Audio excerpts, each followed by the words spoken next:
Ada yang kepalsuannya ditutup dengan sorban, ada yang kepalsuan ditutup dengan kopiah hitam, ada kepalsuan ditutup dengan gamis, ada yang kepalsuannya ditutup dengan ya walhasil dengan jenggot, ya dengan jenggot panjang. Semuanya palsu semua itu. Padahal tasawuf adalah al-akhdhu bil haqa'iq wal ya'su mimma fi aidil khalaiq. Assalamualaikum warahmatullahi wabarakatuh. Salam warahmatullahi. Bismillahirrahmanirrahim. Alhamdulillahi rabbil alamin. Wassalatu wassalamu ala sayyidina wa maulana wa syafi'ina wa habibina Muhammad afdalil anbiya'i wa khatamil mursalin wa ala alihi wa sahbihi wa man tabi'ahu bi ihsan min yaumina hadha ila yaumin nahdati waddin. Ashabal fadilah hadratil ulama wal masyayikh, ashabal ma'ahid, ashabat turukis sufiyah, sahibil fadilah akhil aziz Gus Nizam a'azzallahu bi'izzih, akhil aziz Gus Mujib Imran yang kebetulan jadi wakil bupati akramahu bikaromih, akramahullah bikaromih, Gus Dr. Najib yang kopiahnya putih, insyaallah nawwarahullah binurih, Mas Dr. Sutarman ya? Sutaman, Dr. Sutaman Irfani Magister Al-Mukarram yang saya banggakan. Ibu siapa? Siti Romlah, doktor ya, Profesor Dr. Siti Romlah, Ketua Pancawahana. Sadati wa sayyidati anisati ashabi wa zumalai abnai wa banati ayyuhal hudur. Pertama yang harus kita tahu, tasawuf itu bukan akhlakul karimah. Tasawuf beda dengan akhlakul karimah. Akhlak penting, tapi bukan tasawuf. Akhlakul karimah penting, tapi bukan tasawuf. Akhlakul karimah masih berkaitan dengan suluk, perilaku, cium tangan kiai, tawadu, hormat tamu, hormat tetangga, zahirnya. Masalah hatinya gak dibicarakan oleh akhlak. Kalau ada orang kok hormat tamu, hormat orang tua, hormat kiai, berarti akhlaknya baik. Masalah hatinya kita gak bahas. Itu namanya akhlakul karimah namanya. Ada orang ramah dengan tetangga, ramah dengan teman, gak pernah menyakiti teman, akhlaknya mulia, tapi belum tentu sufi, karena belum tentu dari hatinya. Nah, yang kedua, tasawuf bukan ilmu hikmah. Ilmu hikmah sing ilmu perdukunan, kesaktian, kejadogan itu apa sajalah, paranormal. Bukan. Ilmu hikmah sendiri ada teorinya, ada metodenya. Barang siapa baca ini sekian kali dengan puasa 3 hari, mulai Rebo, Kemis, malam Jumatnya melek, oh jangan tidur sampai subuh, maka akan dapat begini. Itu namanya ilmu hikmah, bukan tasawuf. Gak ada kaitannya dengan tasawuf, gak ada kaitannya itu. Tokoh-tokohnya lain. Kalau ilmu hikmah, tokoh-tokohnya Al-Buni, siapa lagi? Abu Ma'syar, siapa lagi? Syamsul Ma'arif, siapa? Syamsul Ma'arif, Ali Al-Buni kan? Ali Al-Buni bukan tokoh sufi nih, tokoh ilmu hikmah. Ya, terus tasawuf itu apa? Nah, di sini pertanyaannya, tasawuf itu lebih dari akhlak, lebih dari ilmu hikmah. Orang yang pertama kali mendefinisikan tasawuf adalah Imam Ma'ruf Al-Karhi yang wafat pada tahun 200 Hijriyah. Imam Ma'ruf Al-Karhi murid daripada Imam Ali Ridho. bin Musa Al-Kazim bin Ja'far Shadiq bin Muhammad Al-Baqir bin Ali Zainal Abidin bin Husain bin Ali bin Abi Thalib. Itu gurunya Ma'ruf Al-Karahi. Beliau mendefinisikan tasawuf. Apa kata beliau? Tasawuf adalah al-akhdhu bil haqa'iq wal ya'su mimma fi aidil khala'iq. Mendapatkan hakikat kebenaran, menjauhi, berpaling dari kepalsuan. Mencari hakikat, menjauhi kepalsuan. Padahal di dunia ini 99,9% palsu semua. Ada yang kepalsuannya ditutup dengan sorban, ada yang kepalsuan ditutup dengan kopiah hitam, ada kepalsuan ditutup dengan gamis, ada yang kepalsuannya ditutup dengan ya walhasil dengan jenggot, ya dengan jenggot panjang. Semuanya palsu semua itu. Padahal tasawuf adalah al-akhdhu bil haqa'iq wal ya'su mimma fi aidil khala'iq. Kalau tadi sebatas formalitas, sebatas simbol, koyoyoyo gitu loh. Apa koyoyo ya? Koyoyo. Jumatan depan sendiri. Itu kalau di depan kita, tapi kalau di luar kita ya nggak tahu lah. Nah, dalam Al-Quran difirmankan, alam ya'ni lilladzina amanu an takhsha'a qulubuhum li dzikrillah wa ma nazala minal haqq wa la yakunu kalladzina min qabl wa la yakunu kalladzina utul kitaba min qabl faqfatala alaihimul amadu faqasat qulubuhum wa katsirum minhum fasiqun. Ayat ini bertanya kepada kita orang mukmin. Alam ya'ni lilladzina amanu an takhsha'a qulubuhum li dzikrillah. Yang ditanyakan bukan berapa rakaat kamu tahajud, bukan berapa minggu kamu puasa, bukan berapa masjid yang kamu bangun, bukan berapa ratus anak yatim yang kamu santuni, bukan berapa kali kamu haji dan umroh. Paham betul? Ya itu penting, itu semuanya penting. Ayat ini tidak bertanya itu. Ayat ini tidak bertanya itu. Itu bahwa haji, umroh, sholat itu penting. Tapi ayat ini, ayat 16 surat Al-Hadid, tidak tanya tentang itu semua. Yang ditanyakan, wahai orang mukmin, kira-kira gitu terjemah bebasnya. Wahai orang mukmin, orang bangil semuanya, kapan hatimu khusyuk? Kapan? Baru sudah tua semuanya ini. Kapan hatimu khusyuk? Fokus. Khusyuk kepada apa? Terhadap apa? Di zikrillah. Zikir kepada Allah. Kapan?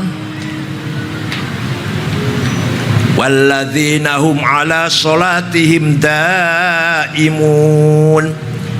Orang yang khusyuk hatinya itu orang yang selalu sholat. Bukan sholat rukuk terus, sujud itu yang boten, tapi selalu zikrullah. Di pasar, di sawah, di kantor, di jalan, apalagi di masjid, apalagi hatinya selalu zikr. Itu baru tuh namanya orang sufi, itu baru. Gak penting kopiahnya putih apa hitam, gak penting pakai sorban apa gak pakai sorban, gak penting sarung celana apa gamis. Yang penting hatinya takhsha'a qulubuhum li dzikrillah. Hati itu mahwal qalb. Hati itu apa? Inna fi jasadikum lamudghah idza salahat salahal jasadu kulluh wa idza fasadat fasada jasadu kulluh ala wa huwal qalb. Hati itu adalah daging segumpal yang ada pada setiap diri manusia, yang kalau daging itu baik maka perilakunya semuanya baik. Kalau hati itu tidak baik maka semua perilakunya tidak baik. Yaitu hati itu. Hati dibagi menjadi 5 sajalah, nggak usah banyak-banyak, 5. Kalau dirinci nanti panjang banget. Bagian hati yang paling dekat, paling dangkal, paling atas sendiri, namanya basirah. Apa? Conscience. Apa basirah itu? Apa gunanya, fungsinya basirah? Untuk membedakan mana baik, mana buruk. Kita tuh loh bisa tahu adil itu baik, zalim itu jelek, jujur itu baik, bohong itu salah. Itu basirah yang tahu. Kalau mata ini namanya basor, kalau mata hati namanya basirah, the eye of heart atau conscience.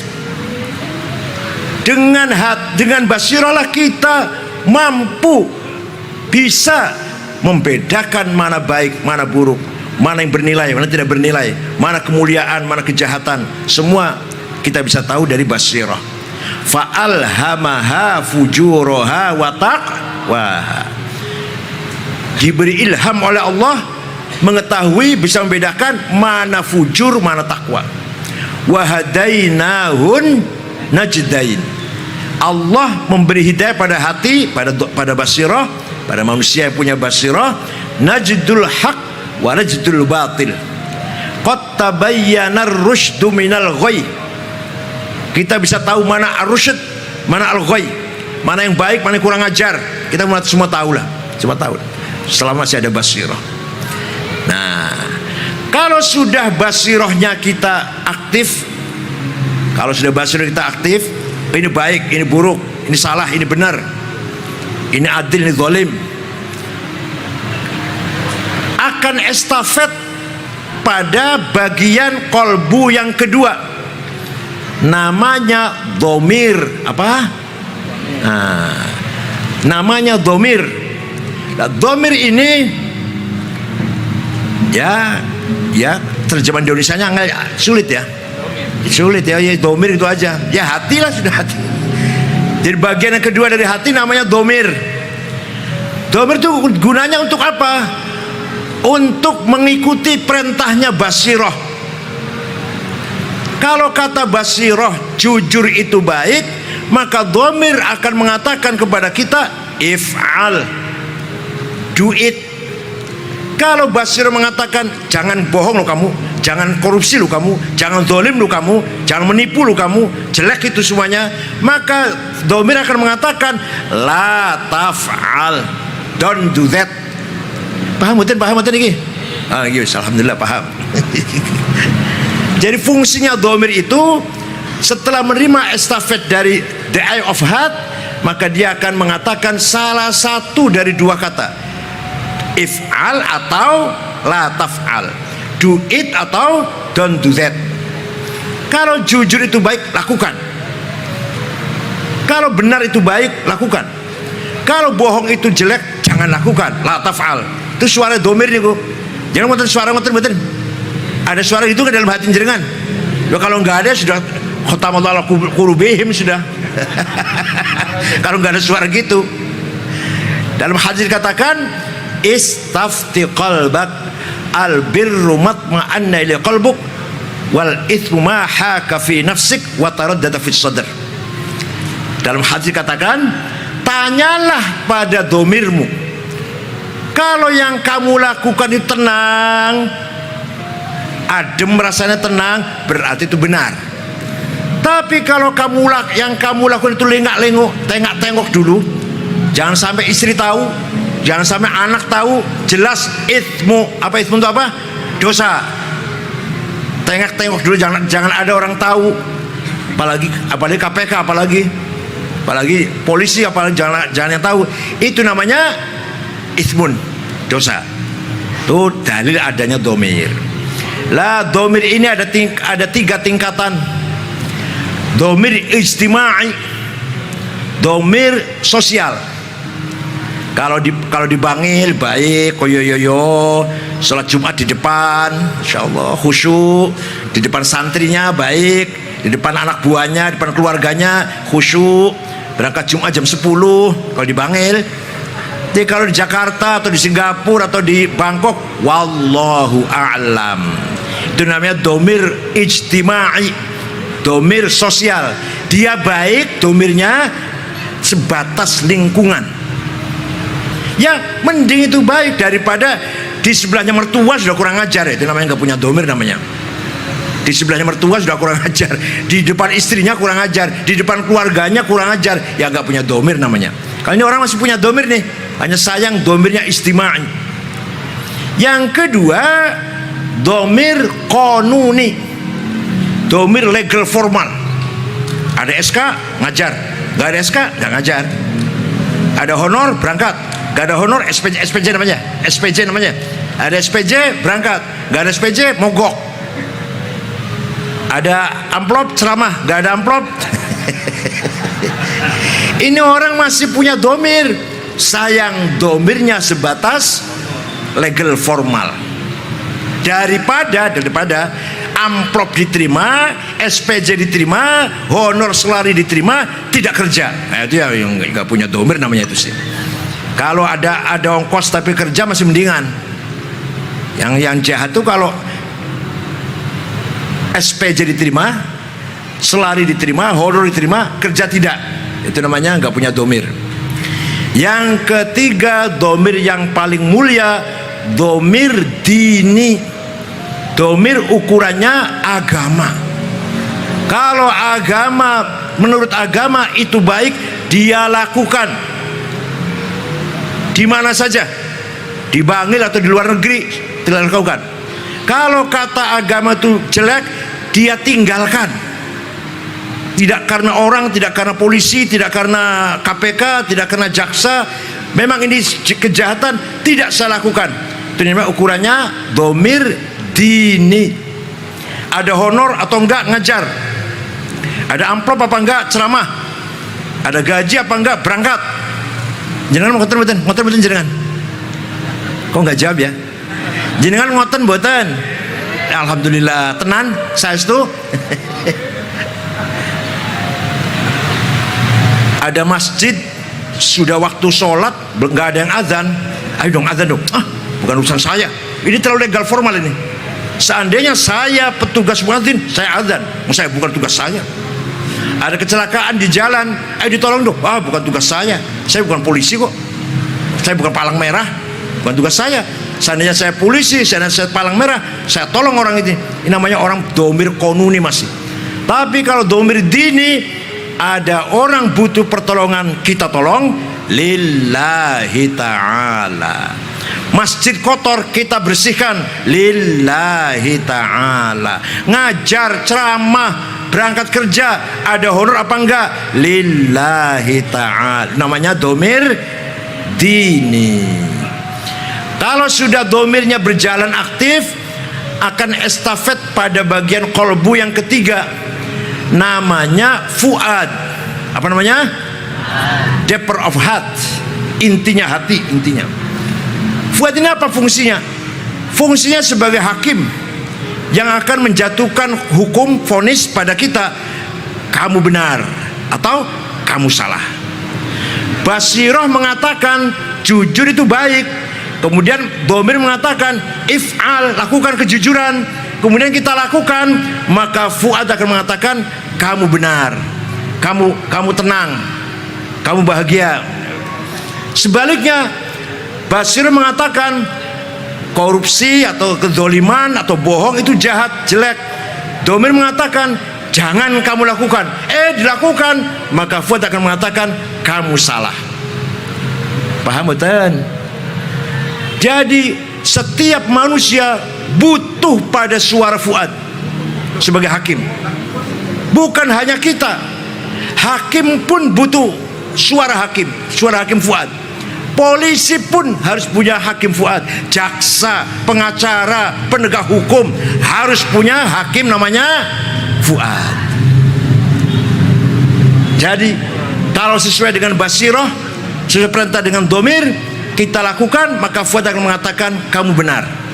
Kalau basiroh perintah jujur, jujur itu baik, domirnya perintah jujur tidak kita lakukan, maka fuad akan mengatakan kamu salah, kamu dosa, kamu jahat, kamu kurang ajar. Sedangkan yang namanya hakim fuad ini, maka dzabal fuadu maro'a. Yang namanya hakim fuad tidak bisa bohong, gak bisa disuap. Yang bohong cangkem, yang bohong. Demi Allah, saya nggak tahu menau. Tahu. Demi Allah saya cuma dapat sedikit, banyak. Demi Allah saya nggak ikut campur itu. Bukan saya cuma terbawa saya ini. Saya yang memulai saya, ya dalangnya saya. Ngoten mboten jenengan? Nggih. Demi Allah saya jujur, bohong saya. Ngoten mboten jenengan? Nah, alhamdulillah kalau berarti terasa itu. Mulut bohong, tapi fuad nggak bisa bohong. Maka dabal fuadu maro'a. Nah, tiga inilah yang gelem ora gelem, mau nggak mau, kita orang mukmin harus mengaktifkan tiga ini: basirah, domir, dan fuad. Semua orang mukmin harus punya basirah, harus mendengarkan kata domir, asrar atau sir, kekuatan mysterium power, kekuatan sir yang ada dalam sir itu apa? Allah nang jerone hati paling dalam, di dalamnya hati yang paling dalam, as-sirrul a'zam, yang bisa ma'rifat, yang bisa usul, itu namanya sir. Allah satu titik dalam hati. Nah ini orang khusus ini sih. Jenengan pun anu dereng aktif dereng sire. Walah. Kulo mendereng kok. Saya aja belum. Dah. As-sirrul a'zam. Kalau sudah sirnya aktif, dia akan mendapatkan lataif. Kalau sudah latifahnya bergerak, pori-pori, saraf, rambut, bulu rambut, semua zikir pada Allah. Bukan hanya mulut yang zikir. Ini pori-pori, rambut-rambut itu semua zikir kepada Allah. Ya, itu pangkat sampean itu potongannya orang-orang iki. Gus Nizam niki. Biar tahu saja ya. Jadi kekuatan hati yang luar biasa adalah lataif. Zikir bukan hanya mulut, zikir bukan hanya hati, tapi semua zikir pada Allah. Semua bulu rambut, pori-pori, syaraf, semua zikir pada Allah. Itu namanya lataif. Dah. Yang terus setelah ayat tadi, wa ma nazala minal haq. Wahai orang mukmin, sampai kapankah hatimu bisa ditempati hak? Sampai kapan hatimu bisa menjadi tempatnya hak, kebenaran? Jadi hati ini isinya hanya kebenaran tok. Kejahatan nggak ada sudah. Takabur hilang, masuk tawadhu. Hubbud dunya hilang, masuk qanaah. Hubbul jah hilang, masuk zahid, zuhud. Apalagi misalkan ikhlasnya masuk, riyaknya melayu, lari. Ridho bitakdirillah, sum'ahnya lari, dan seterusnya. Hati itu tergantung, terserah panjenengan mau di siapa. Saya nggak tahu. Hati jenengan kalau isinya takabur, tawadhu hilang. Hati jenengan kalau isinya hubbul mal, qanaahnya hilang. Cinta harta lah, hubbul mal itu rakus tamak. Hati jenengan kalau diisi dengan hubbul jah, ambisius, pangkat kedudukan, zuhudnya hilang. Hati jenengan kalau diisi adawah, permusuhan, kebencian, baghdha, kebencian, maka ukhuwahnya hilang. Terserah jenengan mau di siapa. Saya nggak bisa maksa jenengan. Terserah mau di siapa hati kita ini. Diisi mahabbah apa karuhiyah, mau diisi mencintai semua apa mau benci kebencian, monggo diisi sendiri-sendiri, ayo. Nah, puncaknya hakul haqaiq huwallah. Jadi artinya kapan hatimu bisa ditempati oleh Allah? Kapan hatimu bisa menjadi tempatnya Allah? Ma wasa'ani ardi wala samai, kata Allah. Bumi langit seandainya untuk tempatku nggak cukup, kata Allah. Seandainya saya butuh tempat, langit bumi nggak cukup. Tapi innama wasa'ani qalbul mu'min. Tapi aku saumpama butuh tempat yang pas, tempatku iku qalbul mukmin, atine wong mukmin. Ya Allah, jadi luar biasa hati orang mukmin itu. Seandainya di tempat di Gusti Allah pas, langit bumi mboten cukup. Tapi seandainya Allah butuh tempat di dalam hatinya orang mukmin. Ngoten nggih? Napa? Piye carane? Carane supaya hati kita ditempati Allah. Belajar nggih, sarang-sarang belajar. Kulo masih belajar kok. Nah, zikir itu ada 3 grade, 3 tingkatan. Zikrul asma, yang kita zikiri asma'illah, asma Gusti Allah. Sugih, Ghani, pangkat, aziz, mulia, azim, berwibawa, al-kabir, mutakabbir. Koten nggih? Jadi kalau kita ingin pangkat, ya aziz, ya berarti hubungannya dengan asma Allah al-aziz. Kalau kita ingin menjadi orang berwibawa, hubungannya dengan al-jabbar, al-qahar. Kalau kita ingin kaya, hubungannya dengan al-ghani, al-mughni, al-karim. Kalau kita ingin apa aja lah, ingin semuanya sukses, hubungannya dengan asma Allah. Ingin selamat, assalam. Ingin jadi raja, al-malik. Hubungan zikirnya kita untuk apa? Kalau tujuannya untuk yang tadi saya sebutkan, maka namanya zikrul asma. Ya bagus. Bagus zikir asma Allah, masa enggak bagus? Bagus. Nah, di situ posisi kita, zikir kita masih litta'abbud. Apa? Pengen sorga, takut neraka. Pengen pahala, takut siksa. Naik lagi. Zikrul sifat. Sifatnya Allah sing 7 niku, sifatnya Allah yang 7. Qudrah, iradah, sama, basar, ilmu, hayah, kalam, sifat ma'ani kan. Kalau kita zikiri itu lebih mulia daripada zikir asma. Yang kita ingat apa? Kekuasaan Allah, kehendak Allah, ilmunya Allah, kalamnya Allah, pendengarannya Allah, penglihatannya Allah. Enggak sugih, pangkat, buatan. Kalau tadi yang asma tadi pengen sugih, pengen pangkat, pengen berbawa, pengen jadi orang besar. Kali ini enggak. Yang kita zikiri kekuasaan Allah, kehendak Allah, pendengaran Allah, penglihatan Allah, apalagi ilmunya Allah, kalamnya Allah yang kita zikiri. Namanya zikrus sifat. Lah ya orang bisa zikrus sifat ini zikire littaqarrub, untuk mendekatkan diri kepada, bukan ta'abud, bukan ta'abud. Soal surga neraka terserah Allah lah. Yang penting kita dekat dengan Allah. Puncaknya adalah, apa? Zikrul dzat. Ini saya sendiri nggak bisa ini. Saya juga nggak bisa ngomongnya tok iso. Yang kita zikiri zatnya Allah. Az-zatul mutlaqah al-mujarradah anin nisab wal idhafat. The absolute one existence without relation. Diri itu zatnya Allah. Orang jaluk sugi, orang jaluk pangkat, orang jaluk kedudukan, tidak ingat kekuasaan Allah, tidak ingat kehendak Allah. Jangankan itu, orang jaluk pangapurannya Allah, orang jaluk sorganya Allah, orang jaluk rahmatnya Allah. Yang zikir hanya zat, tanpa hubungan apa-apa. Saged mboten jenengan? Ya nanti. Nah, yang zikirnya begini, zikirnya namanya tahakkuk litolabil haqiqah. Coba belajar ya, ngeten.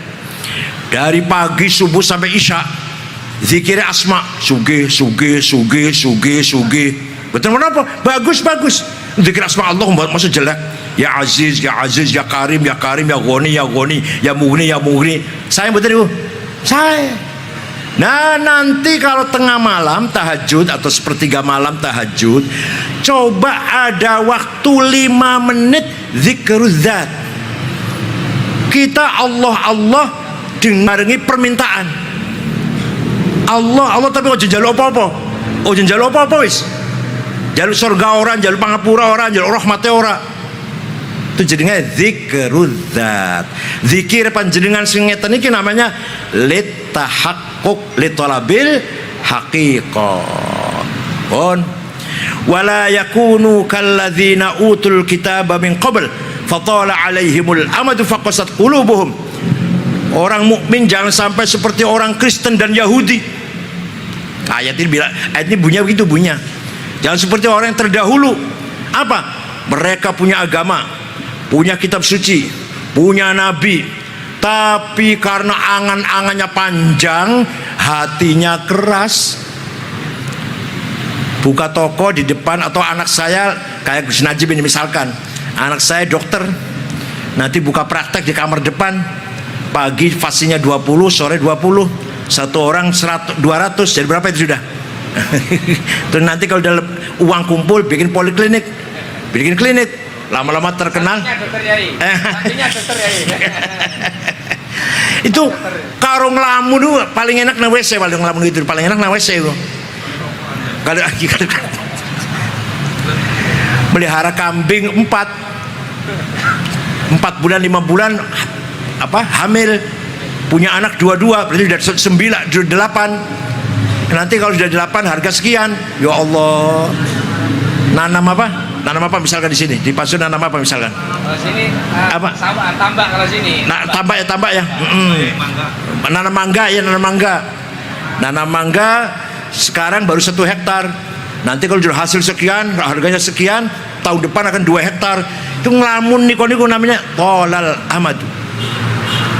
Ikut kata Quran, sifatnya umat yang terdahulu. Tapi ternyata sifatnya kita bukan. Kata Al-Quran, wala yakunu kalladzina utul kitaba min qabl. Kamu jangan niru ahli kitab Yahudi Nasrani sing kepanjangan angen-angen dan jaringan ngoten-ngoten. Ya. Pada Quran mengatakan jangan seperti Yahudi Kristen. Faqasat qulubuhum.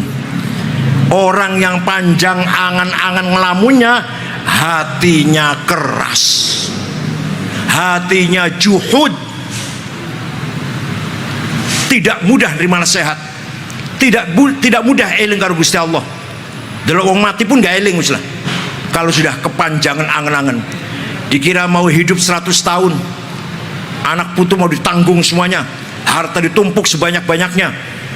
Paham betul? Nah, itu kata Quran itu orang terdahulu, bukan kita, bukan kita. Orang yang ahli kitab yang sudah yang mendahului kita. Nah, kalau sudah qaswatul qalb, nyun sewu niki.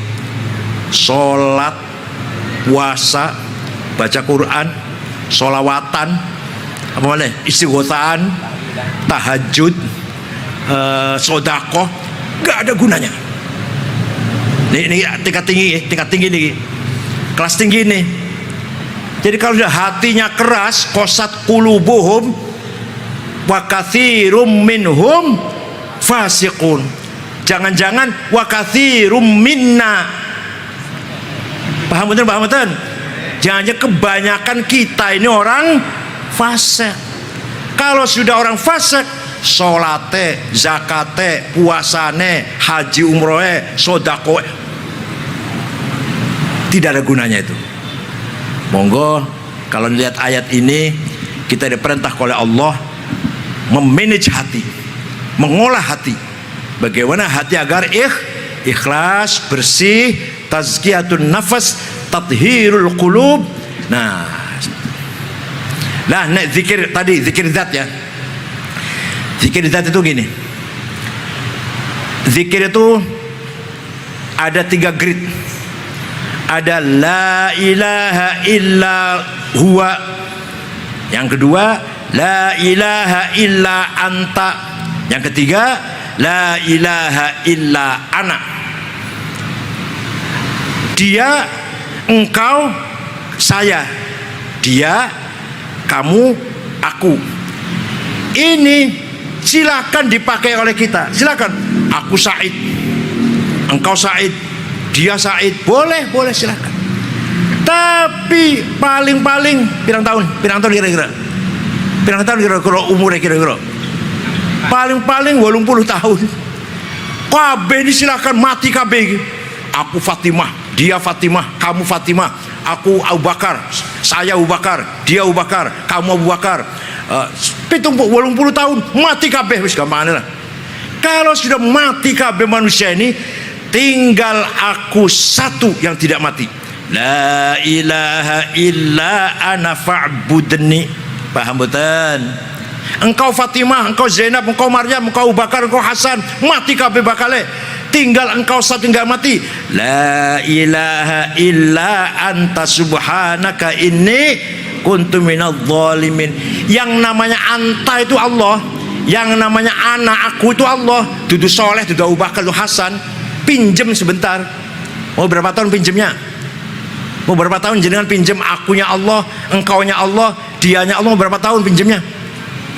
Jawab toh yo. Mau berapa tahun pinjemnya? 200 tahun? Nanti ngising nguyu nang dure dipan. Ceputune wis bosen ngantenan dokter wis. Oh. Begitu pula dia.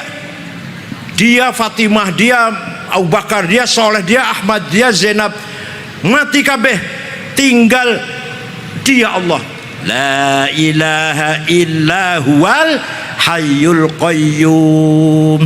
Tidak ada Tuhan kecuali Allah, tidak Tuhan kecuali Dia, tidak Tuhan kecuali aku, tidak Tuhan kecuali engkau. Maka Dia, engkau, aku, hakikatnya Gusti Allah. Kita ini cuma pinjam. Sadar ngoten mboten? Kalau sadar seperti itu, insya Allah kita bisa ya berapa menit zikrullah. Kenapa? Kenapa? Karena sesungguhnya kita ini tidak ada. Karena sesungguhnya kita ini jawab Pak, jawab. Karena sesungguhnya kita ini tidak ada. Tapi kita ini diadakan oleh yang ada. Yang ada sebelum lapal ada itu ada, sudah ada. Bahkan kita menggunakan lapal ada karena ada yang ada. Kita menggunakan kata tidak ada karena ada yang ada. Maka yang ada hanyalah yang ada. Paham tau rembul lah sepokan. Paham betul?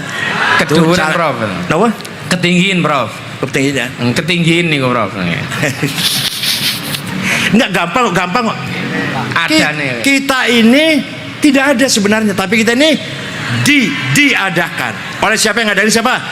Yang ada. Yang ada itu sebelum lapal ada itu ada, sudah ada. Bahkan kita menggunakan lapal ada. Ahmad ada di masjid, kalau kan? Ahmad ada di pasar. Kita menggunakan kata ada karena ada yang. Kita menggunakan tidak ada, misalnya Ahmad tidak ada di kantor, Ahmad tidak ada di masjid. Itu kita menggunakan kata tidak ada karena ada yang. Maka yang ada hanyalah yang ada. Pun ngoten mawon. Niku namanya zikrul zat. Terima kasih, mudah-mudahan ada sedikit manfaat. Barakallahu lakum jami'an insyaallah wa nawar qulubakum. Amin. Terima kasih. Assalamualaikum warahmatullahi wabarakatuh.